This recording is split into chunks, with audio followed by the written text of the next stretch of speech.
Hello बच्चा लोग, कैसे हो आप लोग भाई। तो मुझे उम्मीद है आप सब लोगों की प्रिपरेशन बहुत अच्छे से चली होगी, बहुत अच्छे से आप सब लोग पढ़ाई कर रहे होगे। क्लास 11th फिजिक्स में आज हम लोग एक नया टॉपिक स्टार्ट करने वाले हैं which is thermal properties of matter. इस चैप्टर के अंदर हम ये पढ़ेंगे कि हीट का जब मैटर के साथ इंटरेक्शन कराया जाता है तो उस मैटर में किस तरह के अलग अलग डिफरेंट टाइप के चेंजेस आते हैं, और ये सारी चीजें हमें बहुत डिटेल में पढ़नी है। अब ये जो पर्टिकुलर यूनिट आने वाली है जिसमें हम हीट का अलग अलग तरह का बिहेवियर स्टडी करेंगे, इसके ऊपर बेस्ड क्वेश्चंस एक तो हमारे स्कूल एग्जाम में बहुत आते हैं, और क्योंकि अगली बार आप 12th में जाओगे, आपको 12th में बोर्ड्स के साथ कोई ना कोई कॉम्पिटिटिव एग्जाम देना होगा, जैसे जेई का, नीट का। तो आपको एक बात बता दूं, उस पर्टिकुलर एग्जाम में भी इस पर्टिकुलर टॉपिक के ऊपर क्वेश्चन बहुत सारे आते हैं। तो आपको इसे बहुत ध्यान से समझना है। बहुत ही सिंपल कॉन्सेप्ट्स है पर बहुत ही इंटरेस्टिंग है। तो without wasting any further time सीधे हम अपना आज का डिस्कशन स्टार्ट करते हैं। मेरा नाम है प्रभात और आज के लेक्चर में हम लोग बात करेंगे इस चैप्टर के इंट्रोडक्शन और साथ ही एक बहुत ही इंपॉर्टेंट टॉपिक के बारे में विच इज थर्मल एक्सपेंशन। क्या होता है इसे अंडरस्टैंड करेंगे। सबसे पहले हम ये समझेंगे थर्मोडायनेमिक्स की जब हम बात करते हैं या थर्मल प्रॉपर्टीज की जब हम बात करते हैं तो सबसे पहली चीज जो हमें अंडरस्टैंड करनी है वो है हीट। एक्चुअल में दो चीजें, एक हीट और एक टेम्परेचर। तो हमें अभी इन दोनों चीजों में डिफरेंस क्या है ये बहुत अच्छे से अंडरस्टैंड करना है। दरअसल में हीट एक बिल्कुल अलग चीज होती है, टेम्परेचर एक बिल्कुल अलग चीज होती है। पर कई बार एज ए स्टूडेंट हम ऐसा परसीव करते हैं दोनों एक ही है। नहीं, बिल्कुल भी ऐसा नहीं है। हीट बिल्कुल अलग चीज है, टेम्परेचर बिल्कुल अलग चीज है। तो आपको ये डिफरेंस फाइंड आउट करने के लिए ये समझना होगा कि हीट और टेम्परेचर में डिफरेंस है क्या, और ये डिफरेंस इनकी जो डेफिनेशन है वही आपको बहुत अच्छे से बता देती है कि दरअसल में अगर हम हीट को अंडरस्टैंड करना चाहते हैं तो हीट एक टाइप की एनर्जी है। जैसे हमारे पास, हमें पता है अगर कोई पार्टिकल मूव कर रहा है तो उसके पास काइनेटिक एनर्जी है। किसी पार्टिकल को आपने ग्रेविटी के इन्फ्लुएंस में एक सर्टेन हाइट पर पकड़ रखा है तो उसके पास पोटेंशियल एनर्जी है। सिमिलरली ऐसे ही हमारे पार्टिकल्स के पास, मैटर में जो भी पार्टिकल्स हैं उनके पास प्रेजेंट होती है मेरे बच्चे हीट या हीट एनर्जी। तो हीट एक्चुअल में एक फॉर्म ऑफ एनर्जी है, और ये एनर्जी एक मटेरियल से दूसरे मटेरियल में बड़ी आसानी से फ्लो हो सकती है। तो हीट एक्चुअल में एक फॉर्म ऑफ एनर्जी है जो ट्रांसफर करी जा सकती है एक मटेरियल से दूसरे मटेरियल में या एक सिस्टम से दूसरे सिस्टम में। सिस्टम का मतलब क्या होता है पहले आपको मैं ये बता दूं। दरअसल में सिस्टम हम उस पर्टिकुलर चीज को बोल सकते हैं जिसे हम स्टडी करना चाहते हैं या जिसके अंदर हीट के बिहेवियर को हम स्टडी करना चाहते हैं। तो ऐसी चीजों को हम लोग बोल देते हैं सिस्टम। अच्छा, हो सकता है मेरी आवाज आपको थोड़ी सी अजीब साउंड कर रही हो, तो एक्चुअल में मेरी थोड़ी सी तबीयत खराब है, तो एक दो लेक्चर बेयर अप करिएगा। आई एम प्रीटी मच श्योर एक दो लेक्चर में सही हो जाएगी। ठीक है, चलो तो फिलहाल आगे बात करते हैं। Heat is a form of energy that is transfer between system और ऑब्जेक्ट्स। सिस्टम और ऑब्जेक्ट्स के बीच में जब ट्रांसफर होती है, और हीट ट्रांसफर होने के लिए एक प्राइमरी रिक्वायरमेंट होता है कि जिन ऑब्जेक्ट्स या जिन सिस्टम्स के बीच में हम हीट ट्रांसफर कर रहे हैं उनमें टेम्परेचर का डिफरेंस हो। बिना टेम्परेचर डिफरेंस के हीट एक जगह से दूसरी जगह फ्लो नहीं कर सकती। बिल्कुल वैसे ही जैसे क्लास 10 में आपने पढ़ा होगा करंट इलेक्ट्रिसिटी में बिना पोटेंशियल डिफरेंस के करंट नहीं फ्लो हो सकता। सिमिलरली बिना टेम्परेचर डिफरेंस के हीट नहीं फ्लो हो सकती। और आपको एक बड़ी इंटरेस्टिंग बात बताऊं, क्योंकि ये आइडिया अभी यहां पर आ गया है। जिस तरह से मैंने अभी आपको एक पॉइंट बताया कि बिना पोटेंशियल डिफरेंस के करंट फ्लो नहीं हो सकता, इसी तरह से बिना टेम्परेचर डिफरेंस के हीट फ्लो नहीं हो सकती। तो आप इस चैप्टर में लेटर ऑन ये बात रियलाइज करोगे कि हीट के फ्लो को हम लोग जब स्टडी करेंगे तो कई बार ओम्स लॉ की हेल्प से स्टडी करेंगे, और जब ओम्स लॉ की एनालॉजी ले जाती है हीट के फ्लो में तो इसको अंडरस्टैंड करना हमारे लिए और कैलकुलेट करना हमारे लिए बहुत आसान हो जाता है। ये आइडिया भी हम लोग पढ़ेंगे, और उससे पता है आपको एक बड़ी इंटरेस्टिंग चीज देखने को मिलेगी कि फिजिक्स का कई बार एक पर्टिकुलर कॉन्सेप्ट का आइडिया आपके दूसरे कॉन्सेप्ट को सॉल्व करने में हेल्प कर देता है, जबकि उनके बीच में डायरेक्ट कोई कोरिलेशन नहीं होता है, डायरेक्ट कोई कनेक्शन नहीं है, बट फिर भी हम फिजिक्स की उस बाउंड्री को स्ट्रेच कर जाते हैं नए पर्टिकुलर डोमेन तक। और यही फिजिक्स की सबसे खूबसूरत बात है। ठीक है, जब तक आप उसकी बाउंड्रीज को टेस्ट करते रहोगे और नए नए रिजल्ट निकालते रहोगे, जो रिजल्ट वाइबल है, सही है, तब तक हम कहेंगे हाँ भाई ये रिजल्ट हम हमेशा अप्लाई कर सकते हैं या इन चीजों को हम इस्तेमाल कर सकते हैं। फिलहाल ये बात अब तक हम लोग अच्छे से स्टैब्लिश कर चुके हैं कि हीट एक्चुअल में एक एनर्जी है जो एक मटेरियल से दूसरे मटेरियल में, एक सिस्टम से दूसरे सिस्टम में ट्रांसफर हो सकती है, बशर्ते इन दोनों सिस्टम या ऑब्जेक्ट्स के बीच में टेम्परेचर का डिफरेंस हो। I hope you are getting this idea.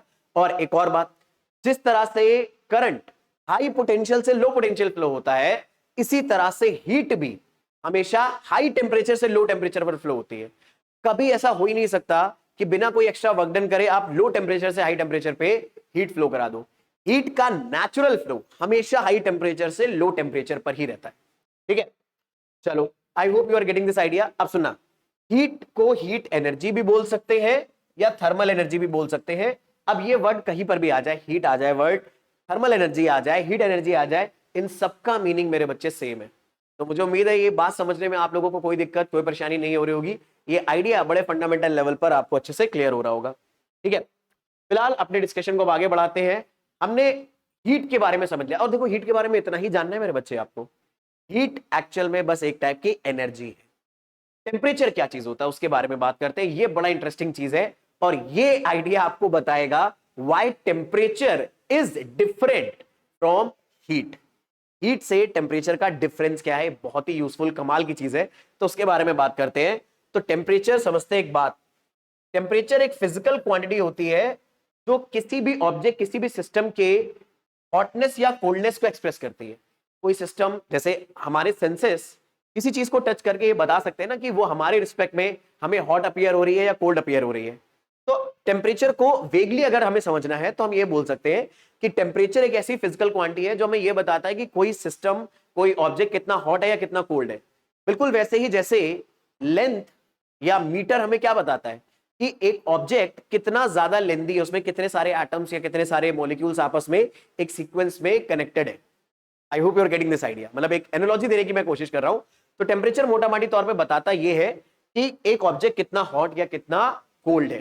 पर सबसे इंटरेस्टिंग बात, टेम्परेचर अगर हमें यह बताता है कि कोई ऑब्जेक्ट कितना हॉट है या कितना कोल्ड है, तो कैसे बताता है? हमें कैसे पता चलेगा कि मतलब टेम्परेचर एक्चुअल में किसी चीज को मेजर कर रहा होगा ना, किसी चीज को मेजर करके ही तो वो बता पाएगा कि कोई चीज कितना हॉट है या कितना कोल्ड है। आप जरा खुद सोचो, बिना किसी चीज को मेजर करे आप ये बता सकते हो कि जैसे लेट्स से एक पर्सन एक फैट की कैटेगरी में आ रहा है या थिन की कैटेगरी में आ रहा है, अगर मुझे ये बताना है तो मुझे कुछ तो मेजर करना पड़ेगा। बिना मेजरमेंट करे मैं कैसे बता सकता हूं एक पर्सन फैट की कैटेगरी में आ रहा है या थिन की कैटेगरी में आ रहा है, या एक पर्सन की हाइट बहुत अच्छी है, एक पर्सन की हाइट बहुत कम है। अगर मुझे ये बात बतानी है तो मुझे something I have to measure. इसी तरह से टेम्परेचर अगर हॉटनेस या कोल्डनेस को बता रहा है तो वो भी तो किसी ना किसी चीज को मेजर कर रहा होगा। और मेरे बच्चे यहीं से आपको एक बात समझ में आएगी, जब हम इसे अंडरस्टैंड करेंगे कि टेम्परेचर किस चीज को मेजर करता है, तो आपको पता चलेगा कि एक्चुअल में हीट का टेम्परेचर से क्या डिफरेंस है और कहीं कहीं पर क्या कनेक्शन है। टेम्परेचर एक्चुअल में मेजरमेंट करता है मेरे बच्चे काइनेटिक एनर्जी ऑफ पार्टिकल्स, जिससे वो ऑब्जेक्ट, जिससे वो सिस्टम बना है। जिस भी मैटर के टेम्परेचर को हम मेजर कर रहे हैं, फॉर एग्जांपल अगर आपकी तबीयत खराब है, जैसे मेरी तबीयत खराब है, ठीक है, कभी कभी फीवर आ जाता है, तो अगर मैं थर्मोमीटर की हेल्प से अपना टेम्परेचर लेता हूं तो बेसिकली मैं थर्मोमीटर मेरे बॉडी के अंदर किस चीज को मेजर कर रहा है, तो थर्मोमीटर मेजर करता है मेरी बॉडी में, हमारी बॉडी भी अब तक आपको पता चल गया होगा एटम्स और मॉलिक्यूल से मिलकर बनी है, तो उन एटम्स और मॉलिक्यूल्स के वाइब्रेशंस, काइनेटिक एनर्जी का मेजरमेंट करता है। तो ये बात अच्छे से याद रखना कि दरअसल में टेम्परेचर मैटर के, ऑब्जेक्ट के या सिस्टम के, जिस चीज को आप स्टडी करना चाहते हो उसके पार्टिकल्स की काइनेटिक एनर्जी का मेजरमेंट करता है। अब देखो, मेरा एक पर्सनल बिलीव है कि किसी भी चीज को समझने के लिए ना, पहले तो आप एक दिमाग में अच्छे से पिक्चर क्लियर करो, पर अगर वो पिक्चर आपको दिख जाए तो आपको बहुत लंबे टाइम तक वो बात याद रहती है। तो अभी 1 मिनट के लिए आंख बंद करके मेरी बात को ध्यान से सुनो और दिमाग में पिक्चर बनाने की कोशिश करो मैं क्या बोल रहा हूं। टेम्परेचर मेजरमेंट करता है पार्टिकल, ऑब्जेक्ट या मैटर या जो सिस्टम हम स्टडी कर रहे हैं उसके पार्टिकल्स की काइनेटिक एनर्जी को। अब ये चीज हम चाहें तो यहां पर देख सकते हैं।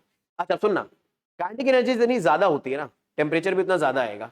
किसकी? पार्टिकल्स की काइनेटिक एनर्जी। ये नहीं कि आप बॉल फेंक रहे हो तो आप बॉल फेंक रहे हो, बॉल की काइनेटिक एनर्जी ज्यादा, उसका टेम्परेचर ज्यादा है, नहीं, वो एक अलग चीज है। ठीक है, हम यहाँ पर पार्टिकल्स की काइनेटिक एनर्जी के बारे में बात कर रहे हैं। तो यहाँ पर देखो, आपको इस एनिमेशन में 3 चीजें दिखाई गई हैं। ये पहले मटेरियल के पार्टिकल हैं जो स्लोली वाइब्रेट कर रहे हैं, सेकंड वाले मटेरियल के पार्टिकल और तेजी से वाइब्रेट कर रहे हैं, और थर्ड वाले के बहुत तेजी से वाइब्रेट कर रहे हैं। तो आप मेरे बच्चे ये बात नोटिस कर रहे होंगे कि जिन मटेरियल के पार्टिकल्स बहुत स्लोली वाइब्रेट कर रहे हैं उसका टेम्परेचर लगभग 5 डिग्री सेल्सियस के आसपास है, और जो ज्यादा तेजी से वाइब्रेट कर रहे हैं उसका टेम्परेचर बढ़ के 20 हो गया है, और जो बहुत तेजी से वाइब्रेट कर रहे हैं उनका टेम्परेचर आ रहा है 40 डिग्री सेल्सियस। यानी टेम्परेचर मेजरमेंट करता है मैटर या सिस्टम के पार्टिकल्स की काइनेटिक एनर्जी, और जितनी ज्यादा काइनेटिक एनर्जी होगी पार्टिकल्स की उतना ज्यादा टेम्परेचर आएगा। तो हम ये बात बोल सकते हैं कि temperature is directly proportional to the kinetic energy of particles. Particles की काइनेटिक एनर्जी का डायरेक्ट मेजरमेंट है मेरे बच्चे टेम्परेचर। तो I am pretty much sure ये आइडिया मेरे बच्चे को समझ में आ रहा होगा। इसको समझने में मेरे बच्चे किसी को भी कोई दिक्कत कोई परेशानी नहीं हो रही होगी। ठीक है, चलो अपने डिस्कशन को आगे बढ़ाते हैं और बात करते हैं एक बहुत ही इंपॉर्टेंट चीज के बारे में, which is measure of temperature. Temperature को मेजर कैसे करें फिर हम। अब सुनना, क्यों ये चीज बड़ी चैलेंजिंग, अच्छा कई बच्चों को हो सकता है बड़े ऐसा लग रहा हो, बड़ी कॉमन सेंस की बात लग रही हो, यार टेम्परेचर को मेजरमेंट करने के लिए कुछ नहीं, थर्मोमीटर की जरूरत है, थर्मोमीटर ले लो टेम्परेचर को मेजर कर लो। हाँ बिल्कुल, थर्मोमीटर की हेल्प से हम लोग टेम्परेचर मेजर कर सकते हैं, पर सवाल ये है कि टेम्परेचर एक्चुअल में काइनेटिक एनर्जी ऑफ पार्टिकल को मेजर करता है। तो हम ये जानने में इंटरेस्टेड है मेरे बच्चे कि दरअसल में थर्मामीटर किस तरह से काइनेटिक एनर्जी ऑफ पार्टिकल्स को मेजर करता है। तो ये बात हमारे लिए बड़ा इंटरेस्टिंग आइडिया है समझना कि टेम्परेचर कैसे ये काम करेगा। ठीक है, या टेम्परेचर जो मेजरमेंट करने का तरीका है जो थर्मामीटर है वो कैसे ये काम करेगा कि अगर आपको फीवर है तो अगर हम अपने माउथ में थर्मामीटर को रखते हैं तो कैसे वो थर्मामीटर हमारा टेम्परेचर बता देता है, वो मेजर कैसे कर पा रहा है काइनेटिक एनर्जी को। तो ये बात समझना बहुत ज्यादा जरूरी है। तो इसके लिए हम फिर से वही हीट वाले आइडिया पे जाएंगे कि अगर दो बॉडीज के टेम्परेचर में डिफरेंस है तो हीट हाई टेम्परेचर से लो टेम्परेचर की तरफ फ्लो करती है, पहली बात। दूसरी बात, जरा खुद सोचो, अगर हीट एक बॉडी से दूसरी बॉडी में फ्लो हो रही है तो एक तरह से एक बॉडी से दूसरी बॉडी में एनर्जी फ्लो हो रही है, और जब ये एनर्जी फ्लो होगी मेरे बच्चे तो दूसरी बॉडी में कुछ तो चेंजेस आएंगे। अब हमें ये समझना है चेंजेस क्या आते हैं, इस पॉइंट को कनेक्ट करना। जैसे ही हीट हाई टेम्परेचर बॉडी से लो टेम्परेचर बॉडी की तरफ फ्लो होगी तो लो टेम्परेचर वाली बॉडी के पार्टिकल्स की काइनेटिक एनर्जी बढ़ जाएगी, और जैसे इन लो टेम्परेचर वाले पार्टिकल्स की काइनेटिक एनर्जी बढ़ती है तो इनका टेम्परेचर भी बढ़ने लगता है। I hope you are getting this idea. तो एक्चुअल में कुछ ऐसा सीक्वेंस होता है। तो थर्मामीटर में भी कुछ ऐसी चीजें होती हैं कि जब आप उसे हाई टेम्परेचर बॉडी के कांटेक्ट में लाते हो तो उसके पार्टिकल की काइनेटिक एनर्जी बढ़ती है, और उसके पार्टिकल की काइनेटिक एनर्जी बढ़ने की वजह से उस मटेरियल के अंदर, थर्मामीटर के मटेरियल के अंदर कुछ ऐसे चेंजेस आते हैं जिससे हम एक स्केल पर मेजर करके टेम्परेचर डिसाइड कर सकते हैं। तो ये बात समझना कि हम बहुत सारे अलग अलग टाइप के टेम्परेचर स्केल बनाते हैं, बहुत सारे अलग अलग टाइप के थर्मामीटर बनाते हैं। मैं आपको एक बात बताऊं, जो दरअसल में मेडिसिनल थर्मामीटर है जो हम अपने आसपास बहुत कॉमनली देखते हैं, इससे भी कहीं ज्यादा वैरायटी के थर्मामीटर्स हमें देखने को मिलते हैं मेरे बच्चे। तो इन सारे थर्मामीटर्स को बनाने का जो फंडामेंटल प्रिंसिपल है ये मेरे बच्चे याद रखना आप, और ये बताना मेरे लिए क्यों जरूरी है, क्योंकि देखो मुझे पता है बहुत सारी जनता ऐसी होगी जो आने वाले टाइम में इंजीनियरिंग ऑप्ट करेगी, और इंजीनियरिंग की दो तीन बहुत ही कोर ब्रांचेस हैं, जैसे कि आपको पता है मैकेनिकल हो गया, केमिकल हो गया, इन सब में मेरे बच्चे मटेरियल साइंस हो गया, इन सब में आपको बहुत ज्यादा स्टडी करना पड़ेगा कि दरअसल में टेम्परेचर स्केल कैसे काम करता है, कैसे डिजाइन होता है। क्योंकि आपको जिस भी इंडस्ट्री में जाओगे, ठीक है, वहां पर हो सकता है टेम्परेचर के साथ काम करना पड़े, तो आपको ये चीज बहुत अच्छे से पता होनी चाहिए। तो अभी से इस आइडिया को ग्रास्प कर लो कि कहानी क्या है मेरे बच्चे, और ये हमारे सिलेबस का भी पार्ट है, सबसे इंपॉर्टेंट चीज। तो टेम्परेचर दरअसल में जब हम किसी बॉडी का मेजर करते हैं तो इसे मेजर करने के लिए हम थर्मोमीटर्स का इस्तेमाल करेंगे, और थर्मोमीटर को बनाने के लिए हम मटेरियल की किसी ऐसी प्रॉपर्टी का इस्तेमाल करेंगे मेरे बच्चे जो टेम्परेचर के साथ चेंज हो जाती है।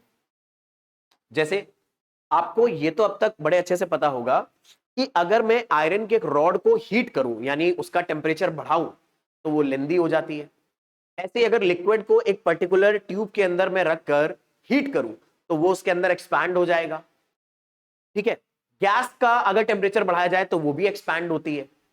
तो हम एक्चुअल में जब भी टेम्परेचर स्केल बनाते हैं या जब भी थर्मोमीटर डिजाइन करते हैं तो हम उस थर्मोमीटर के अंदर एक ऐसा मटेरियल यूज करेंगे जिस मटेरियल का आसानी से टेम्परेचर चेंज करने पर फिजिकल बिहेवियर चेंज हो जाए, उसकी लेंथ बढ़ जाए, उसका वॉल्यूम बढ़ जाए, इस तरह की चीजें। तो लेंथ चेंज हो सकती है, एरिया चेंज हो सकता है, वॉल्यूम चेंज हो सकता है। हम इस चीज का इस्तेमाल कर मैटर की इस प्रॉपर्टी का इस्तेमाल करके एक थर्मामीटर डिजाइन करते हैं। अच्छा, अब जिस भी डिवाइस के हेल्थ से टेम्परेचर मेजर करते हैं वो थर्मामीटर होता है। और थर्मामीटर पे होगा क्या, जरा समझना। थर्मामीटर जब बनेगा मेरे प्यारे बच्चों, जैसे हम लोगों ने अपना क्लिनिकल थर्मामीटर जो बनाया हुआ है, उसमें क्या होता है, मरकरी लगातार ऊपर नीचे फ्लक्चुएट होता है। अगर आपका टेम्परेचर ज्यादा है तो मरकरी ऊपर की तरफ जाता है, फिर जब आपके माउथ से थर्मामीटर बाहर निकाल दिया जाता है और सराउंडिंग के कांटेक्ट में आ जाता है तो धीरे धीरे उसका टेम्परेचर फिर से क्या हो जाता है, कम हो जाता है। होता है ऐसा? ये बात तो एग्री करोगे सब लोग? ठीक है। तो यहां पर हम दरअसल में किस प्रॉपर्टी का इस्तेमाल कर रहे हैं कि मरकरी का टेम्परेचर बढ़ने पर मरकरी एक्सपैंड होता है, टेम्परेचर कम होने पे वो फिर से कॉन्ट्रैक्ट हो जाता है, फिर से श्रिंक हो जाता है। ये बात समझ में आ रही है? पर इसी एक्सपेंशन और श्रिंकिंग को हमें एक स्केल पे डिजाइन करना है ताकि हम एक नंबर भी तो समझ पाए। अब एक बात समझना, बहुत ही कॉमन, बहुत ही सिंपल बट बहुत ही एलिगेंट बात है ये।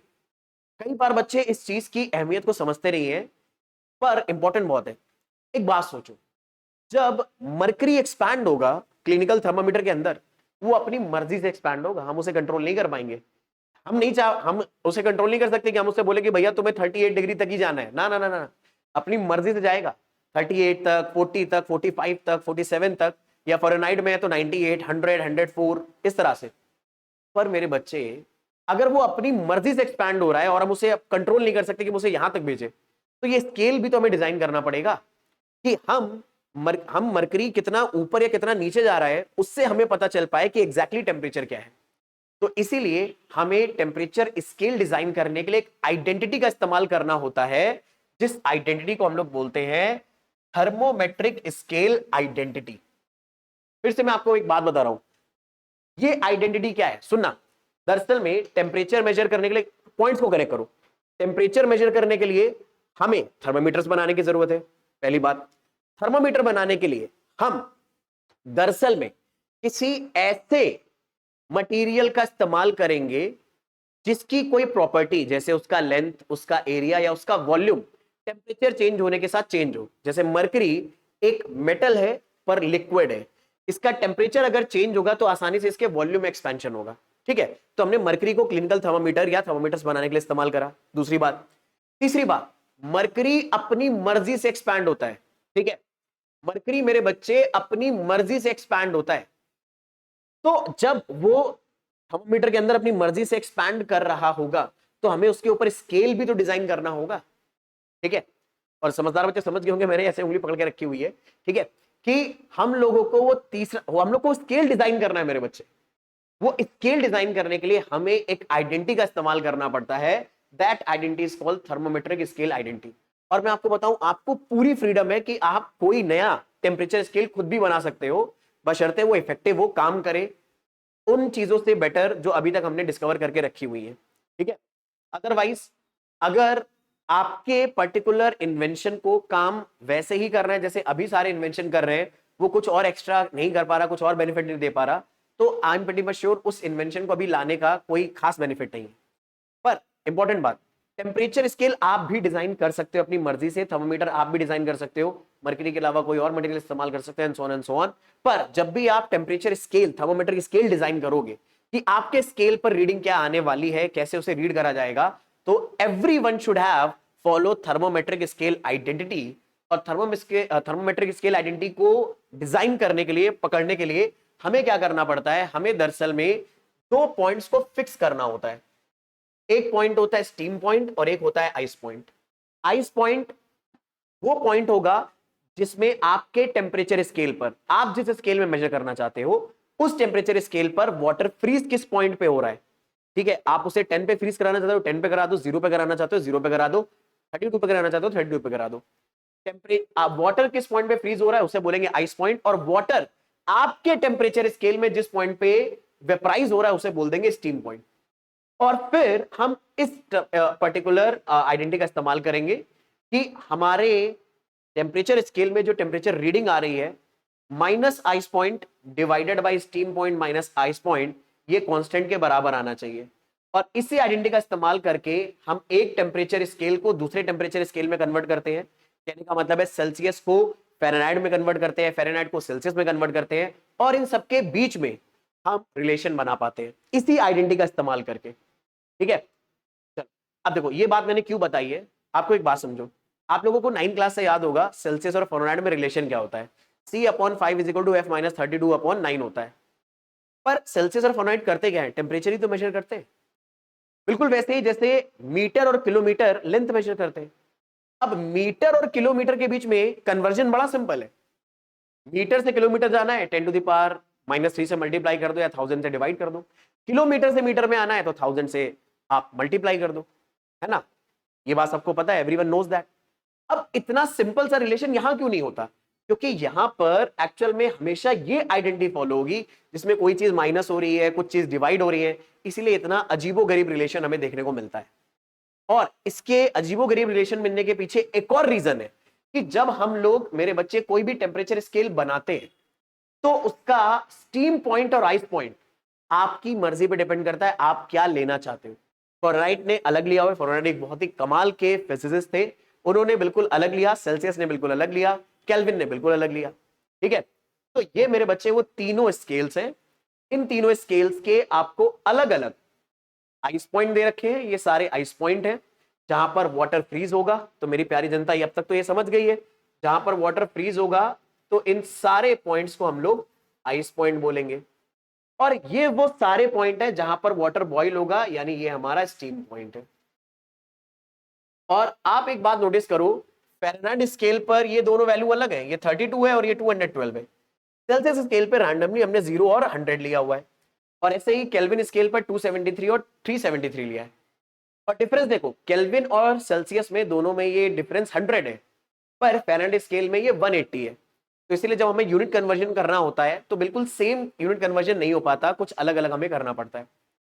पर ये सारे स्केल किस आइडेंटिटी को जरूर फॉलो करेंगे, इस टेम्परेचर थर्मोमेट्रिक स्केल आइडेंटिटी को जरूर फॉलो करेंगे। और इसी आइडेंटिटी की हेल्प से सेल्सियस और फ़ारेनहाइट में हम लोग रिलेशन बनाते हैं, जो रिलेशन आपको पता है कि सेल्सियस से फ़ारेनहाइट में अगर कन्वर्जन करना है तो F-32 × 5/9 आएगा, और फ़ारेनहाइट से सेल्सियस में अगर कन्वर्जन कर सेल्सियस से फ़ारेनहाइट में कन्वर्जन करना है तो 9/5 × C+32 आएगा। कैसे आया ये रिलेशन, उसके बारे में थोड़ी सी बात करते हैं, थोड़ी सी चर्चा करना जरूरी है। मेरे बच्चे, आपको पता है कि Celsius/5 फ़ारेनहाइट -32.9 के बराबर होता है। ये 9th क्लास से हम लोग रटते हुए आ रहे हैं, बहुत अच्छे से हमने कन्वर्जन रटा हुआ है। पर एक बात है, ये रटा ही हुआ है, हमें नहीं पता ये आया कैसे है। ये आया है मेरे बच्चे थर्मोमेट्रिक स्केल आइडेंटिटी से। देखो, अगर मैं अभी सिर्फ सेल्सियस स्केल पर थर्मोमेट्रिक स्केल आइडेंटिटी लगाऊं, सेल्सियस पर, ठीक है, तो सेल्सियस स्केल पर थर्मोमेट्रिक स्केल आइडेंटिटी क्या बोलेगी, मेरी बात सुनो ना, मैं क्या लगाने वाला हूं, थर्मोमेट्रिक स्केल आइडेंटिटी, जिसकी हेल्प से दरअसल में टेम्परेचर मेजर करने वाले स्केल बनते हैं ऑन डिग्री सेल्सियस। तो मान लो डिग्री सेल्सियस में टेम्परेचर C आ रहा है, तो इसमें से मैं माइनस करूंगा आइस पॉइंट, ये रही scale identity, temperature reading minus ice point upon steam point minus I point. और सेल्सियस स्केल में हमारा स्टीम पॉइंट, हमारा आइस पॉइंट कितना है 0, तो इसमें से 0 डिग्री सेल्सियस माइनस करा, अपॉन आइस पॉइंट कितना है, sorry steam point 100 degree Celsius, और आइस पॉइंट कितना है 0 डिग्री सेल्सियस। अब ये वैल्यू एक कांस्टेंट आएगी। अब यही कांस्टेंट किस में भी आएगा, फ़ारेनहाइट स्केल में भी आएगा। तो फ़ारेनहाइट स्केल में मान लो सेम टेम्परेचर की रीडिंग F आ रही है रैंडमली, यहां पर C मानी, यहां पर F मानी, तो F में से माइनस करेंगे आइस पॉइंट। अब फ़ारेनहाइट स्केल में आइस पॉइंट कितना है, फ़ारेनहाइट भाई साहब ने कितना लिया हुआ है 32, तो आप 32 रख दो यहां पर, डिवाइडेड बाय, अब इस सिचुएशन में हमारा steam point minus ice point अपने को चाहिए। तो अब जरा नोटिस करो मेरे बच्चे, फ़ारेनहाइट स्केल पर स्टीम पॉइंट है 212 और आइस पॉइंट है 32, यहां पर ये वैल्यू रख दो, 212 माइनस 32, ये भी किसके बराबर आएगा, के बराबर ही आएगा, इसे भी कांस्टेंट ही आना चाहिए। स्केल बदल दो कोई फर्क नहीं पड़ेगा, पर मेजरमेंट तो एक ही जैसे चीज का होना चाहिए, तो इसलिए ये वैल्यू के बराबर आएगी। अब अगर इन दोनों इक्वेशन के राइट साइड बराबर है तो लेफ्ट साइड भी बराबर होंगे। बाकी थोड़ी सी मैथ हमें आती है, सेल्सियस में से 0 माइनस करोगे तो C आएगा, 100 में से 0 माइनस करोगे तो 100 आएगा। तो यानी लेफ्ट हैंड साइड पे हमारे पास बचेगा degree Celsius upon 100 is equal to, अब राइट हैंड साइड बराबर है तो मैं लेफ्ट हैंड साइड बराबर करने वाला हूं, यानी इस वैल्यू को मैं इस वैल्यू के बराबर पुट करने वाला हूं। तो C अपॉन 100 किसके बराबर होगा, F माइनस 32 अपॉन 212 में से 32 माइनस करोगे तो 180 आ रहा है। ये बात हमने यहां पर देखी। इन दोनों के बीच में डिफरेंस कितना है, 180 फ़ारेनहाइट का। तो 212 माइनस 32 कितना आ जाएगा, 180। तो यहां पर आ जाएगा डिग्री फ़ारेनहाइट अपॉन 180, न्यूमरेटर में माइनस 32 भी आएगा यहां पर। बाकी यार आप थोड़ा सा हम लोग समझदार हैं, इन दोनों को हम लोग जरा 20 से कैंसिल आउट कर देते हैं। 25 जा 100 एंड 29 जा 180, तो ये अपनी सिंपलेस्ट फॉर्म में आ गया। अब ये और ज्यादा सिंप्लीफाई नहीं हो सकता। तो ये रिलेशन जो हम लोग 9th क्लास से रट्टा मारे हुए चले आ रहे हैं, ये रिलेशन ड्राइव कैसे हुआ है, ये रिलेशन ड्राइव हुआ है थर्मोमेट्रिक स्केल आइडेंटिटी से। क्योंकि टेम्परेचर स्केल आप कोई भी बनाओगे उसे ये आइडेंटिटी जरूर फॉलो करनी पड़ेगी। इसी तरह से हम केल्विन में भी रिलेशन बना सकते हैं। तो फाइनली जो रिलेशन आते हैं, चार हमारे पास बड़े मेजर टेम्परेचर स्केल है। एक है सेल्सियस, एक है फ़ारेनहाइट, एक है रैंकी और एक है केल्विन। इन सब में क्या कन्वर्जन है वो आपको एक ही इक्वेशन में दे रखा है। जिन दो में भी कन्वर्जन करना है उन दोनों की वैल्यू को इक्वल कर देना। सेल्सियस फ़ारेनहाइट को अगर आपको कन्वर्ट करना है तो इन दोनों इक्वेशन को आपस में इक्वल कर देना, या इन दोनों टर्म्स को इक्वल कर देना। फ़ारेनहाइट और केल्विन को करना है तो इन दोनों को इक्वल कर देना। सेल्सियस और केल्विन को करना है तो इन दोनों को इक्वल कर देना। अगर आप ऐसा करोगे तो मेरे बच्चे ऐसा पाओगे, जैसे मान लो सेल्सियस का केल्विन में कन्वर्जन करना है। मैंने आपको कहा कि रिलेशन बिटवीन सेल्सियस एंड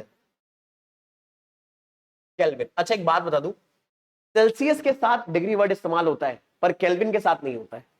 तो हम लोग कोई भी टेम्परेचर सेल्सियस में अगर मेजर करते हैं तो हम उसे बोलेंगे 20 डिग्री सेल्सियस, पर केल्विन में कभी भी ये नहीं बोला जाता 20 डिग्री केल्विन। वहां सिर्फ आप 20 केल्विन बोल दोगे, 40 केल्विन बोल दोगे। ये एक इंपॉर्टेंट बात है, मतलब याद रखने वाली है, आप याद रख सकते हो, काम आ जाता है। ठीक है, फिलहाल अपनी कहानी को आगे बढ़ाते हैं। सेल्सियस और केल्विन में हमें रिलेशन चाहिए, तो C अपॉन 5 को K माइनस 273 अपॉन 5 के बराबर कर देंगे। तो C अपॉन 5, अच्छा C क्या है, C है temperature reading in Celsius scale, और ये आएगा K माइनस 273 अपॉन 5 के बराबर। K क्या है मेरे बच्चे, temperature reading in kelvin scale. समझदार बच्चों को अभी ये पता चलेगा, इसको और सिंप्लीफाई कर सकते हैं। 5 से 5 कैंसल आउट करा और माइनस 273 को इधर भेज दिया, तो केल्विन स्केल में टेम्परेचर होगा सेल्सियस स्केल का टेम्परेचर प्लस 273। हालांकि एग्जैक्टली तो होता है 273.15, पर 0.15 लगभग लगभग हम राउंड ऑफ करके 273 ही ले लेते हैं। अपनी मोस्ट ऑफ द कैलकुलेशन में हम 273 लेकर ही चलेंगे, कोई इशू नहीं है मेरे बच्चे। हाँ, अनलेस अगर क्वेश्चन में बोला ही गया कि नहीं भाई आपको 273.15 लेना है, तो क्वेश्चन के साथ झगड़ा मत करना, वो वही ले लेना। पर देखो एक बात बताता हूं, दरअसल में ऑलमोस्ट ये लेक्चर चलते चलते 45 मिनट्स 50 मिनट्स या हो सकता है 1 आवर का हो जाए, और इस पूरे लेक्चर में कई सारी इंपॉर्टेंट बातें छोटी छोटे बीच बीच में बोली गई हैं, और वो बातें हमें कई बार याद नहीं रहती, और यहीं से फिर न्यूमेरिकल्स में जो क्रिटिकल कैलकुलेशंस है वो होना हमसे गड़बड़ होने लगता है, जब हमें खुद जजमेंट करना पड़ता है। जैसे अभी मैंने एक बात बोली कि क्वेश्चन में ऐसा हो सकता है कि आपको केल्विन का जब सेल्सियस में कन्वर्जन करना हो या सेल्सियस का केल्विन में कन्वर्जन करना हो, तो आपको 273.15 लेना पड़े। कई बार ये चीज हमारे दिमाग से उतर जाती है और हमेशा 273 लेकर हम कैलकुलेशन करते हैं, और आंसर ऐसा ऑब्जेक्टिव टाइप में हमें दिया ही नहीं होता। तो हर एक छोटी बात का बहुत ज्यादा ध्यान रखने की जरूरत होती है। और मैं आपको एक बात बताऊं कि कई बार जैसे कई सारे कॉन्सेप्ट हम पढ़ते हैं और बहुत सारी चीजें मिस कर जाते हैं, इसके पीछे प्राइमरी रीजन क्या होता है। पहली बात तो इसका कॉन्सिक्वेंस समझो। अगर आप चीजें पढ़ते और मिस कर जा रहे हो तो इसका कॉन्सिक्वेंस ये होता है कि किसी न्यूमेरिकल में अगर कोई आइडिया लगाने वाले हो आप, तो हो सकता है वो चीज आपके दिमाग में नहीं है, तो वो आइडिया ही मिस हो जाएगा आपसे। देखो एक बात बताता हूँ, 3 इडियट मूवी की वजह से कई बार बच्चों को ऐसा लगता है कि मेमोराइजेशन यानी चीजों को रट्टा मारना बहुत ही बुरी चीज है, चीजों को समझना चाहिए। बिल्कुल बात सही है, पर कॉन्टेक्स्ट गलत है। बात आपको यह समझनी है कि बिना मेमोराइज करे ना, टाइम पढ़ने पर आप सही से चीजों का इस्तेमाल नहीं कर पाओगे। आपके दिमाग में होनी चाहिए वो चीज। जरा खुद सोचो, अगर एक हार्ट सर्जन सिर्फ चीजों को समझ ले, लेकिन उसको यही नहीं याद है अपने दिमाग में कि हार्ट में कौन सी मतलब कौन सी जो पर्टिकुलर नस होती है वो कहां पर होती है, कहां पर आर्टरी है, कहां पर कुछ और है, कहां पर कौन सा वॉल्व है, उसने समझ सब लिया, उसको सब अच्छे से आता है, टॉप करके आया हुआ है वो, लेकिन उसको ये याद ही नहीं है। वो कह रहा है कि भाई मेरे को बुक दे दो, मेरे को पता है। तो जरा खुद सोचो, आप ऐसे किसी हार्ट सर्जन से हार्ट सर्जरी करवाना प्रेफर करोगे? आंसर है नहीं। पता लगे आपका ओपन हार्ट सर्जरी और खोल के बैठा हुआ आपका हार्ट बुक में देख रहा है कि अच्छा ये वाली आर्टरी तो यहाँ पर होती है, नहीं, आपके दिमाग में होनी चाहिए सारी चीजें। एज ए इंजीनियर भी आपको ये काम करना पड़ेगा भाई। अगर आप एक पुल डिजाइन कर रहे हो और मान लो वहां पे कोई इशू आया है, तो आप बुक खोल के नहीं बैठोगे वहां पर, ठीक है, कि आपने चीजों को समझ रखा था, मुझे सब आता है, बस बुक दे दो मेरे को, नहीं, आपको चीजें अपने दिमाग में बैठानी पड़ेंगी, तब काम आएगा। तो इसीलिए आपको बहुत ज्यादा फोकस रख, कॉन्सिक्वेंस समझ रहे हो ना, मैं जो आपको बता रहा था, कॉन्सिक्वेंस क्या होते हैं, कॉन्सिक्वेंस यही होते हैं मेरे बच्चे। तो एक्चुअल में कई बार होता है कॉन्टेक्स्ट, हम लोग किसी भी चीज का गलत परसीव कर ले जाते हैं अपने कंफर्ट के हिसाब से, और यहीं से गलतियां शुरू होती है। इडियट मूवी में ये बताया गया कि रट्टा मत मारो, क्या करो, चीजों को समझो, ठीक है, अच्छी बात है, ऐसा ही होना चाहिए, पढ़ाई ऐसी होनी चाहिए, लेकिन चीजें आपके दिमाग में भी होनी चाहिए, क्योंकि अगर चीजें आपके दिमाग में नहीं होंगी ना, आपने समझ लिया होगा, तो भी आप जरूरत पड़ने पर उसका इस्तेमाल नहीं कर पाओगे, ये बात फैक्ट है, ठीक है। तो इसलिए आपके दिमाग में भी चीजें अच्छे से बैठी होनी चाहिए। अब आगे बात करते हैं। अब कॉन्सिक्वेंस तो मैंने आपको बता दिया, अब इसकी रेमेडी क्या है, मतलब हम चीजों को अपने दिमाग में बैठा ले कैसे। सबसे पहली बात, पूरे लेक्चर को बहुत फोकस के साथ अटेंड करो, मतलब ध्यान से सुनो समझो, ठीक है, बहुत ज्यादा फोकस रहने की जरूरत होती है। जब मैं ये बातें बोल रहा हूं तो ना, जब मैं आपको पढ़ा रहा हूं तो ट्रस्ट में मेरे दिमाग में सिर्फ आपको पढ़ाने वाली बातें चल रही हैं, कोई भी इधर उधर की बातें नहीं चल रही कि यार डोरेमोन ये कर रहा होगा, नोबिता ये कर रहा होगा, या ये वाले सीन में आज ये होने वाला है, कल मैंने मूवी देखी थी उसके साथ आप उसके ध्यान में हो, या फिर कल यार अपने फ्रेंड के साथ हैंग आउट करने यहाँ जाना है वहां जाना है, या वहां गया था तो क्या मजा आया था यार, ये सब चीजें अगर आपके दिमाग में चल रही है तो ट्रस्ट में आपका फोकस बहुत ज्यादा डाइवर्टेड है। तो अपनी लर्निंग के दौरान पूरा कोशिश ये करो, फोकस उस टाइम पर उन्हीं चीजों पर रखो। और देखो एक बात बताता हूं, लेटर ऑन लाइफ में भी आपको एक बात पता चलेगा, अगर आप बहुत सुपर सक्सेसफुल होना चाहते हो तो सबसे प्राइमरी चीज जो आपको करनी पड़ेगी वो होगा आपका फोकस एडजस्ट।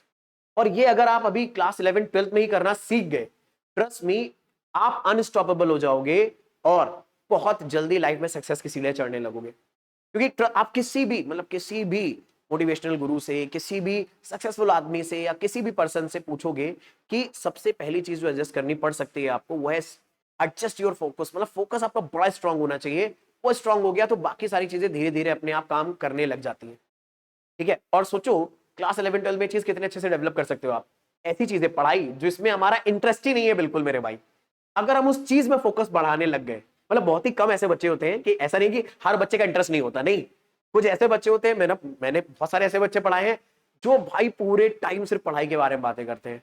मतलब वो मेरे को बताते हैं आकर कि सर ये वाला कॉन्सेप्ट मैंने इस तरीके से सोचा, ये वाला कॉन्सेप्ट मैंने, मतलब उनके मुंह से मैंने कभी कोई और बात सुनी नहीं होती है। मतलब इवन अगर मैं उनको ओवरहर्ड करता हूं कहीं और आपस में डिस्कशन करते हुए एक दूसरे के साथ, तो भी वो किसी मूवी, किसी स्नैपचैट या किसी फिल्टर के बारे में बात नहीं कर रहे होते, इंस्टाग्रामर के बारे में बात नहीं कर रहे होते, वो बात कर रहे होते ऐसे ही डिस्कशन पे, ऐसे ही बच्चे होते हैं। पर अगर लेट्स से कई सारे ऐसे बच्चे जो इन सब चीजों में ध्यान नहीं देते, तो वहीं पर मैं आपको बता रहा हूं कि अगर हमारा इंटरेस्ट कम है भी, और सोचो अगर आपने उसमें इंटरेस्ट लिया, उसमें फोकस ले आए आप, तो ये चीज तो आपको आगे वाली लाइफ में बहुत ज्यादा हेल्प करेगी। क्योंकि देखो आप डजंट मैटर क्या काम करने जाओगे आगे, कई बार ऐसा होगा आपका मन नहीं करेगा काम करने का, डजंट मैटर, आप अपना पैशन फॉलो करो, आपका गिटार बजाने का पैशन है, फोटोग्राफी का पैशन है, कई बार आपका मन नहीं करेगा, ठीक है, कई बार आपका मन नहीं करेगा कि यार जाकर मेरे को ये सेट डिजाइन करना है, जाके फोटो शूट करना है, लेकिन तब आपका फोकस और आपके यही सारी चीजें आपके हेल्प करेंगी कि यार नहीं यार, काम काम है, मुझे करना पड़ेगा, उसकी इंपॉर्टेंस है।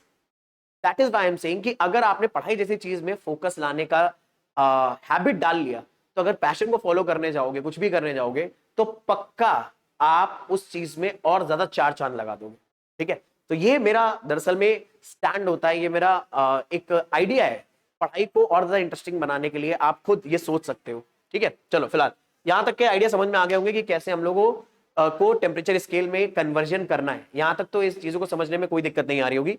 पर फिलहाल आगे चलते हैं।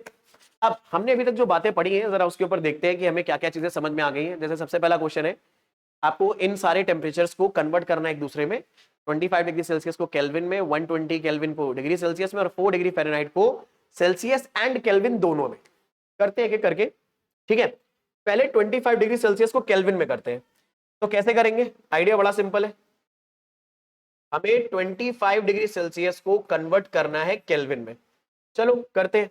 तो हमें पता है कि केल्विन स्केल में जो टेम्परेचर होता है वो सेल्सियस की रीडिंग में 273 ऐड करके आता है। तो केल्विन में हमें टेम्परेचर निकालना है, सेल्सियस में 25 दे रखा है, ये 273 है। आंसर आ जाएगा 298 केल्विन। ठीक है, मतलब 298 केल्विन हमारा आंसर होगा। कुल मिला के बात ये है, ये हमारा आंसर हो गया। अब सुनना एक इंपॉर्टेंट बात, ये टेम्परेचर मैंने क्यों लिया 25 डिग्री सेल्सियस? दरअसल में ये हमारा स्टैंडर्ड टेम्परेचर डील करा जाता है थर्मोडायनेमिक्स के अंदर। ठीक है, standard temperature in thermodynamics. Thermodynamics में जहां जहां भी आप डील कर रहे होगे वहां पर जो स्टैंडर्ड टेम्परेचर आप लोगे, अगर ये स्टैंडर्ड वर्ड आता है तो आप समझ जाना वो 25 डिग्री सेल्सियस है, जीरो नहीं है। कई बार बच्चे जीरो ले लेते हैं, जीरो नहीं है, 25 डिग्री सेल्सियस है। अगला 120 केल्विन को डिग्री सेल्सियस में कन्वर्ट करना है, तो कुछ नहीं, यहाँ पे केल्विन की जगह आप डिग्री सेल्सियस रख दो, तो 120, और देखो यहाँ डिग्री वर्ड नहीं लगा है, केल्विन लगा है, इससे आपको डिग्री सेल्सियस में कन्वर्ट करना है मेरे बच्चे। तो कहानी वही है, Kelvin is equal to 273 plus degree Celsius है सेल्सियस, केल्विन की जगह रख दो 120 is equal to 273 plus Celsius, आप इधर भेज दो तो 120 minus 273 is equal to Celsius में टेम्परेचर आ जाएगा। अब 273 में 120 माइनस करो, 3 आ गया, 7 में से 2 गया, 5 आ गया, 2 में से 1 गया, 1 आ गया, 153 आ रहा है, पर नेगेटिव आएगा। तो 153 डिग्री सेल्सियस हमारा टेम्परेचर रीडिंग हो जाएगा सेल्सियस स्केल में। और एक बात बताता हूं, दरअसल में जैसे जैसे हम लोग केल्विन में टेम्परेचर को घटाते जाते हैं, मतलब देखो केल्विन स्केल पे जो मिनिमम टेम्परेचर हम रीच कर सकते हैं वो होता है 0 केल्विन, यानी केल्विन स्केल का टेम्परेचर कभी भी इससे कम नहीं हो सकता। और ये 0 केल्विन एक बड़ा इंटरेस्टिंग टेम्परेचर है, इसे हम लोग बोलते हैं एब्सोल्यूट जीरो। कभी भी अगर आपके न्यूमेरिकल्स में, मेरी बच्चे ध्यान से बात सुनना, कभी भी न्यूमेरिकल्स के दौरान ये वर्ड लिखा आ जाए एब्सोल्यूट जीरो, तो इसका मतलब होता है हम 0 केल्विन पर है। टेम्परेचर स्केल में केल्विन में अगर आप टेम्परेचर मेजर कर रहे हो तो कभी भी टेम्परेचर नेगेटिव नहीं हो सकता केल्विन में, डिग्री सेल्सियस में हो सकता है। और डिग्री सेल्सियस में सबसे नेगेटिव टेम्परेचर कितना मेजर कर सकते हो? -273। और फ़ारेनहाइट में -459, पर फ़ारेनहाइट में आप -459 के नीचे नहीं जा सकते, -460 नहीं जा सकते आप। सेल्सियस में -273 के नीचे नहीं जा सकते, -274, -275, -277 नहीं जा सकते। 0 केल्विन के नीचे नहीं जा सकते आप। क्यों? ऐसा क्यों? जरा सोचो। टेम्परेचर स्केल में हम क्यों इनके नीचे नहीं जा सकते, ये जरूर आप आंसर कमेंट सेक्शन में बताइए। ठीक है, क्यों हम लोग टेम्परेचर स्केल में 0 केल्विन -273 डिग्री सेल्सियस या -459 डिग्री फ़ारेनहाइट के नीचे नहीं जा सकते? अगर आपने लेक्चर को अभी तक सही से अंडरस्टैंड करा है और आपको ये पता है कि टेम्परेचर किस चीज का मेजरमेंट करता है, तो आप इस बात का जवाब बड़े आराम से दे दोगे। ठीक है, चलो लास्ट क्वेश्चन, 4 डिग्री फ़ारेनहाइट को डिग्री सेल्सियस और केल्विन में कन्वर्ट करना है। चलो ठीक है, तो यहां पे कर लेते हैं, जगह नहीं बची है। तो 4 डिग्री फ़ारेनहाइट है, एक बार इसे डिग्री सेल्सियस में कन्वर्ट करना है, एक बार केल्विन में। तो पहले डिग्री सेल्सियस में देखते हैं। तो सेल्सियस के साथ कहानी ये है कि सेल्सियस अपॉन 5 किसके बराबर है? f -32/9। यहाँ 4 रख दो, -32/9, ये c/5 के बराबर है। तो c/5, 4 - 32, ये हो गया 32 में से 4 जाएगा तो 28 बचेगा। यहाँ पे 5 का मल्टीप्लाई कर दो तो ये आ गया -28 × 5/9 डिग्री सेल्सियस। ये हमारा सेल्सियस में आंसर है, ये निकाल लोगे। अब सेल्सियस में अगर आंसर और केल्विन में निकालना है तो आपको पता है केल्विन इज इक्वल टू क्या हो जाएगा? Celsius plus 273।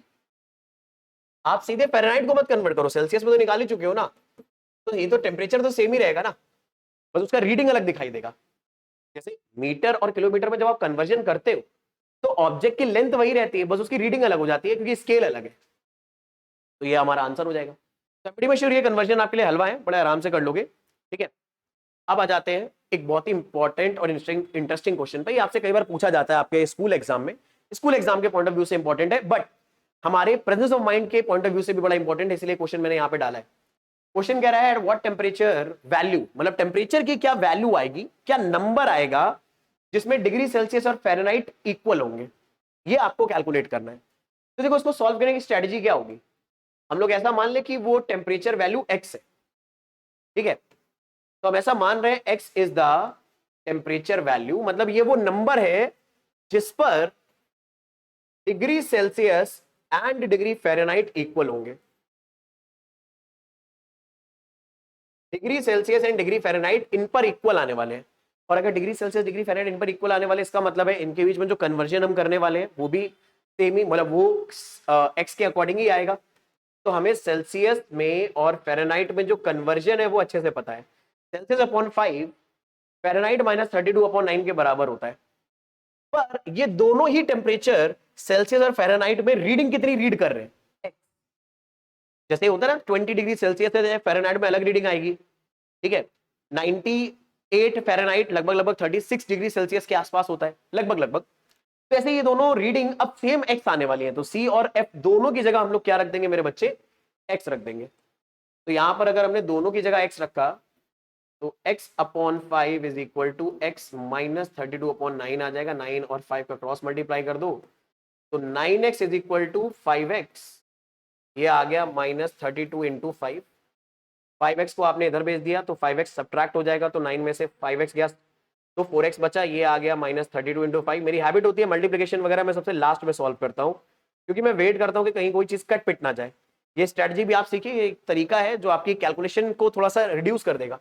अब 4 से 32 कैंसिल आउट करा, 8 आया, 8 5 जा 40, तो ये माइनस 40 आ गया। तो माइनस 40 वो रीडिंग है जिस पर सेल्सियस और केल्विन दोनों में कन्वर्जन करोगे, मतलब सेल्सियस अगर माइनस 40 रखोगे तो फ़ारेनहाइट का आंसर भी माइनस 40 ही आएगा, और फ़ारेनहाइट को माइनस 40 रखोगे तो सेल्सियस का आंसर भी माइनस 40 ही आएगा। बैठ गया ऐसा, मतलब कह सकते हो जुगाड़ बैठ गया, मतलब ये वैल्यू आ गई ऐसे, ठीक है। अगली चीज जो मेरे बच्चे अपने को डिस्कस करनी है वो है थर्मल एक्सपेंशन। ये थर्मल एक्सपेंशन किस चीज का नाम होता है? तो नाम में ही पता चल रहा है कि एक्सपेंशन है। थर्मल का मतलब हीट, यानी हीट की वजह से होने वाला एक्सपेंशन। तो हम सबको ये तो बड़े अच्छे से पता है कि दरअसल में किसी भी मटेरियल को, जैसे खास तौर पे सॉलिड को, हालांकि सॉलिड में ये बात सिर्फ नहीं अप्लाई होती, सॉलिड लिक्विड गैस तीनों अप्लाई होती है। अगर हम इन मटेरियल को हीट प्रोवाइड करते हैं और हीट प्रोवाइड करने पर वो हीट एब्जॉर्ब करके अपना टेम्परेचर चेंज करते चले जाएं तो उनमें एक्सपेंशन होने लगता है। तो हमें अब डिटेल में समझना है कि एक्सपेंशन क्यों होता है, पहली बात। और एक्सपेंशन अगर हो रहा है तो कैलकुलेशन कैसे करें, मतलब मान लो अगर हम लोग क्यू अमाउंट ऑफ हीट दे रहे हैं तो इसकी वजह से कितना एक्सपेंशन होगा मटेरियल के अंदर। इन्हीं को हमें इस टॉपिक के अंदर अंडरस्टैंड करना है ताकि हम चीजों को क्वांटिफाई कर पाए। तो फिजिक्स में हमें ये तो पता है कि हमें फिजिकल वर्ल्ड को स्टडी करना है, पर फिजिकल वर्ल्ड को ना मैथमेटिक्स में बांध भी देना है ताकि हम कैलकुलेशन बेसिस पर चीजों को खुद अपने फायदे के लिए या जजमेंट करके आगे यूज कर पाए। ठीक है, चलो। तो थर्मल एक्सपेंशन एवरीवन नोस कि जब कभी भी किसी टेम्परेचर किसी बॉडी का टेम्परेचर बढ़ाया जाता है उसे हीट देकर, तो उसकी टेंडेंसी होती है कि वो एक्सपैंड हो जाए। अच्छा, ये एक्सपेंशन किस वजह से होता है? इस वजह को अपन बोलते हैं मेरे बच्चे थर्मल एजिटेशन। थर्मल एजिटेशन को समझना बहुत ज्यादा जरूरी है। ये समझ गए तो थर्मल एक्सपेंशन का आइडिया दिमाग में ऐसे बैठ जाएगा आपके कि कोई भी प्रॉब्लम फिर आपको नहीं होगी मेरी जनता। ठीक है, तो थर्मल एजिटेशन क्या चीज है इसके बारे में अंडरस्टैंड करते हैं। बड़ा सिंपल सा कॉन्सेप्ट है। देखो, अगर मान लो कोई मटेरियल कोल्ड है, और अभी मैं सॉलिड लेकर चल रहा हूं, ठीक है। अगर कोई मटेरियल कोल्ड है तो हमें पता है सॉलिड में वो बहुत सारे छोटे छोटे पार्टिकल्स से मिलकर बना होगा। इन पार्टिकल्स के बीच में इंटरमोलिकुलर स्पेस होगी, पर ये पार्टिकल्स अपनी जगह पर वाइब्रेट भी करते रहेंगे, है ना, पक्की बात है। ये पार्टिकल्स अपनी जगह पर वाइब्रेशन भी करते रहेंगे, डुम डुम डुम डुम, ऐसे ऐसे ऐसे, और इनके बीच में कुछ कुछ इंटरमोलिकुलर स्पेस बना रहेगा। अब जैसे ही मैं इस मटेरियल को हीट देना शुरू करूंगा, पेन का कलर चेंज कर लेते हैं क्योंकि हीट ऑरेंज या रेड कलर, ऑरेंज कलर से ही अच्छी लगेगी। तो जैसे ही मैं इस मटेरियल को हीट दूंगा, हीट एक एनर्जी है, जैसे इस मटेरियल को मिलेगी, अपने दिमाग में बैठा लो, जैसे इस मटेरियल को ये हीट एनर्जी मिलेगी और ये हीट अगर एब्जॉर्ब करे तो इस मटेरियल के हर पार्टिकल की काइनेटिक एनर्जी बढ़ जाएगी। तो अगर मटेरियल के पार्टिकल पहले ऐसे ऐसे ऐसे ऐसे वाइब्रेट कर रहे थे, हीट देने पर अब वो ऐसे ऐसे वाइब्रेट करने लगेंगे, काइनेटिक एनर्जी बढ़ जाएगी उनकी, और ये हर पार्टिकल करेगा, ये भी करेगा, ये भी करेगा, ये भी करेगा। तो दरअसल में एक चेन ऑफ सीक्वेंस बन जाएगी, मतलब एक चेन बन जाएगी तेज वाइब्रेशंस की। तो ये पार्टिकल भी तेजी तेजी से वाइब्रेशन करेगा। देखो यहां पर एक एक कर्व बनाया गया, यहां पे दो दो कर्व बनाए गए, इस बात का इंडिकेशन करने के लिए वाइब्रेशन तेज हो रहे हैं, इसका भी, इसका भी, इसका भी। अब सबके वाइब्रेशन अगर तेज होने लगेंगे तो उन्हें ज्यादा जगह चाहिए होगी वाइब्रेट करने के लिए, तो वो अपने बगल वाले पार्टिकल से कहेगा तू खिसक, तू खिसक। ये वाला पार्टिकल भी ज्यादा वाइब्रेशन करना चाहता है तो वो आगे वाले पार्टिकल से कहेगा आप भी किसको, आप भी किसको, ये नीचे वालों से भी कहेगा, तो सारे पार्टिकल्स एक दूसरे से दूर दूर जाने लगेंगे और इंटरमोलिकुलर स्पेस बढ़ने लगेगा। और सेम मटेरियल के पार्टिकल के बीच में अगर इंटरमोलिकुलर स्पेस बढ़ गया तो ये मटेरियल पूरा का पूरा हमें साइज में बड़ा दिखाई देने लगेगा। और अगर ये साइज में बड़ा दिखाई देने लगा तो हम बोलेंगे कि इसके अंदर एक्सपेंशन हो गया है, और ये एक्सपेंशन इस हीट की वजह से हुआ था, जिसे बोलते हैं हम लोग थर्मल एक्सपेंशन। इसमें एजिटेशन क्या था? हीट ने इन पार्टिकल्स का वाइब्रेशन बढ़ाया, इन्हें एजिटेट कर दिया, जिसकी वजह से इनको ज्यादा जगह चाहिए अब वाइब्रेशन करने के लिए, और सारी सबको ज्यादा जगह चाहिए तो सबके बीच में इंटरमोलिकुलर स्पेस बढ़ गया। इंटरमोलिकुलर स्पेस बढ़ गया तो साइज आपको देखो, ये जो बाउंड्री है पहले यहां तक थी, अब ये बाउंड्री क्या हो चुकी है? एक्सपैंड हो चुकी है। तो अब मटेरियल पूरा का पूरा एक्सपैंड हो चुका है।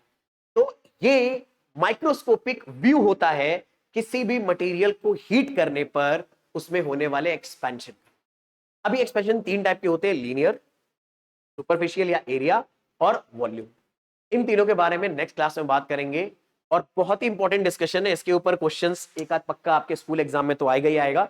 और जब आप कॉम्पिटिटिव एग्जाम की प्रिपरेशन कर रहे हो, जो साथ में करते हुए चलनी चाहिए आपको, और कर रहे होगे, I am very much sure, अगर कर रहे हो तो भाई एक काम करो, अभी लाइक कर दो इस वीडियो को, ताकि मुझे पता चल जाए कि कितनी जनता अपनी ऐसी है जो वाकई में फ्यूचर देख रही है अपना आगे, कि मुझे एक अच्छा एग्जाम, एक कॉम्पिटिटिव एग्जाम भी क्लियर करना है 12th बोर्ड्स में नंबर फोड़ने के साथ साथ। ठीक है, बाकी चैनल को अगर सब्सक्राइब अभी तक नहीं करा है तो जरूर सब्सक्राइब कर लो, बेल आइकन प्रेस कर लो, ताकि इस तरह के वीडियोस आप तक लगातार मेरी जनता पहुंचते रहे। अपने फ्रेंड्स के साथ भी शेयर करो ताकि उन्हें भी ये चीजें मिलती रहे। अब देखो, फ्रेंड्स के साथ शेयर करना क्यों जरूरी है? क्योंकि हो सकता है मेरे ही लेक्चर से उसे कुछ ऐसी बात समझ में आए जो उसे पहले नहीं आ रही थी, और वो आपके साथ कम्युनिकेट करे कि यार अच्छा अच्छा अच्छा, तो आपको भी हो सकता है नई चीजें पता चले। तो देखो, ये बात फैक्ट है, ज्ञान बांटने से बढ़ता है। मैं भी बांट रहा हूं ना, मेरा भी बढ़ रहा है। ठीक है, तो इसीलिए फटाफट ये सारे काम कर लेना। बाकी मिलेंगे नेक्स्ट क्लास में, तब तक के लिए भाई जम के पढ़ाई करते रहो, रिवीजन करते रहो, जो भी डाउट्स आते रहे मेरे साथ डिस्कस करते रहो, कमेंट्स में रीच आउट कर सकते हो, या फिर डिस्क्रिप्शन में, मतलब हमारे सारे सोशल मीडिया लिंक, मेरे सारे सोशल मीडिया लिंक आपको दे रखे हैं मुझ तक कनेक्ट होने के, तो आप मुझे डीएम भी कर सकते हो। मिलेंगे नेक्स्ट क्लास में। Bye everyone, take a very good care of yourself. जम के पढ़ाई करते रहो भाई। See you in the next class.